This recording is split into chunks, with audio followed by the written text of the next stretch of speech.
அப்படிதான் இருக்காரு. நாம ஒரு ரூபத்தை நாமளே கற்பனை பண்ணிக்கிறோம், அவ்வளவுதான். இப்போ பிள்ளையார்னு ஒண்ணு கும்பிட்டுக்கிட்டு இருக்கோம். பிள்ளையாருங்கிறது செயற்கை தானே. அது மாதிரி எங்க இருக்கு?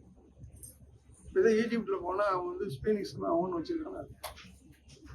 அந்த குதிரை மூஞ்சில ஒரு மனுஷனோட முகத்தை வைக்கிறான். அதுக்கு இதுக்கு என்ன வித்தியாசம்? அப்போ பஞ்சபூதங்களை பத்தி சொல்றதுக்காக அந்த பர்பஸை வச்சு அது நீரா இருக்கு, இது உகாரம் அப்படிங்கிற அந்த தன்மைக்காக அவன் எல்லா ஆத்தக்கரை குளத்தக்கரை எல்லாம் வச்சாங்க. இந்த பிள்ளையார் வந்து ஆரம்ப காலத்துல இந்த குளத்தக்கரையில தான் இருக்கும்.